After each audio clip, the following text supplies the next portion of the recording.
Hello student, welcome back my channel. Student, BA 6 semester का हम प्रयोग संख्या 2 आज देखेंगे, जिसका उद्देश्य है विभिन्न रोगों में आहार, बुखार में आहार, दस्त में आहार, कब्ज में आहार। बुखार जिसे हम फीवर या ज्वर भी कहते हैं।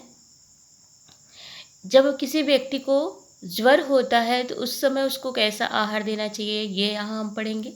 दस्त जिसे आप डायरिया भी कहते हैं, दस्त की अवस्था में कैसा आहार देना चाहिए। दस्त में क्या होता है, व्यक्ति को अधिक मलत्याग करना पड़ता है। कब्ज की अवस्था में क्या होता है, मलत्याग नहीं कर पाता है, जिसके कारण उसे समस्या होती है। ठीक है, सबसे पहले हम प्रस्तावना लिखेंगे स्टूडेंट। एक सामान्य व्यक्ति की आहार तालिका सामान्य होती है तथा उसके लिए संतुलित आहार की तालिका अलग अलग होती है। लेकिन जैसे ही व्यक्ति को किसी भी प्रकार की बीमारी, चाहे सामान्य बीमारी हो या गंभीर बीमारी, उसके संतुलित आहार में तालिका में परिवर्तन आ जाता है तथा उसके लिए चिकित्सकीय आहार की आवश्यकता होती है, जो निम्नलिखित है। जैसे अगर एक व्यक्ति सामान्य है तो उसे संतुलित आहार की आवश्यकता होती है, परंतु अगर वह किसी प्रकार के रोग से ग्रस्त है तो उसके आहार में परिवर्तन किया जाता है, जिसे हम चिकित्सकीय आहार कहते हैं। हमें 3 रोग में आहार पढ़ना है स्टूडेंट, एक बार आपको फिर से बताएंगे। ज्वर में आहार, अतिसार में आहार और कब्ज में आहार। तो सबसे पहले हम ज्वर में आहार लिखेंगे। तो यहाँ हम लिखेंगे ज्वर कितने प्रकार के हैं, देख लीजिए। 2 प्रकार के होते हैं ज्वर, तीव्र ज्वर, दीर्घकालीन ज्वर और बार बार होने वाले ज्वर। ठीक है, यहाँ देखिए इस तरह से ज्वर की स्थिति की भी तालिका भी है, देख लीजिए आप, ये तालिका बना लीजिएगा। ठीक है, फिर ज्वर में उपापचय। आपको पता है जब व्यक्ति का ज्वर से ग्रसित होता है तो उसके शरीर का जो टेम्परेचर होता है वो बढ़ जाता है। एक सामान्य व्यक्ति का टेम्परेचर 98.4 डिग्री फ़ारेनहाइट होता है, परंतु जब उससे अधिक हो जाता है टेम्परेचर तो उसे हम फीवर कहते हैं। इसमें जब 1 डिग्री फ़ारेनहाइट तक शरीर का तापमान बढ़ता है ना, तो 7% BMR बढ़ जाता है। BMR क्या होता है, आधारी चयापचय दर। ठीक है, इस तरह से देखिए आप लिख लेंगे। फिर आप लिखेंगे ज्वर के अवस्था में पोषण में महत्वपूर्ण परिवर्तन क्या क्या होता है, ये परिवर्तन आप लिख लीजिए। प्रोटीन में परिवर्तन ज्वर की अवस्था में,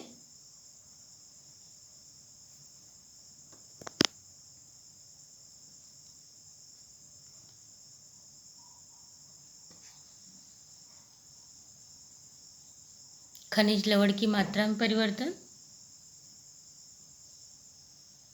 ज्वर की अवस्था में वसा, ज्वर की अवस्था में विटामिन्स, जल की मात्रा, ज्वर की अवस्था में जल की मात्रा। फिर इसके बाद आप सावधानियां लिखेंगे कि ज्वर अगर किसी व्यक्ति को है तो उसे क्या क्या देना चाहिए, क्या क्या नहीं देना चाहिए। ठीक है, और कुछ भोज्य पदार्थ वर्जित भी होते हैं स्टूडेंट, ये निष्कर्ष। कुछ भोज्य पदार्थ वर्जित होते हैं, जैसे तले हुए मिर्च मसाले युक्त भोज्य पदार्थ, अचार, मिठाई, केक, ये सभी नहीं देने चाहिए। दूसरा हमारा है स्टूडेंट दस्त में आहार। जब कोई व्यक्ति दिन में 2 बार से अधिक मलत्याग करता है तो उसे हम दस्त होना कहते हैं या दस्त की अवस्था भी कहते हैं।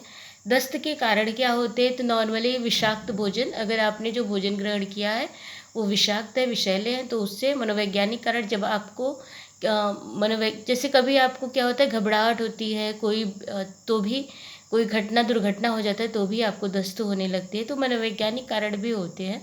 संक्रमण होता है भोज्य पदार्थ से, एलर्जी, कुपोषण बीमारी के दौरान कुछ दवाओं के खाने से भी दस्त होने लगते हैं। और दस्त में आहार तालिका देख लीजिए, इस तरह से सारणी आपको बनानी है। ठीक है, दस्त की अवस्था में। इसके बाद स्टूडेंट हमारा तीसरा है दस्त कब्ज की अवस्था में आहार। तो कब्ज की अवस्था में यहाँ देखिए, यह कब्ज कोई बीमारी नहीं है, इसमें व्यक्ति अनियमित, देर से या अपूर्ण तथा कठिनाई से सूखा कड़ा मल त्याग करता है। कभी कभी तो मल से गुदा की दीवारें छिल जाती है, जिसके कारण खून भी आने लगता है। बच्चे को मल त्याग के समय दर्द होने के कारण रोने लगते हैं।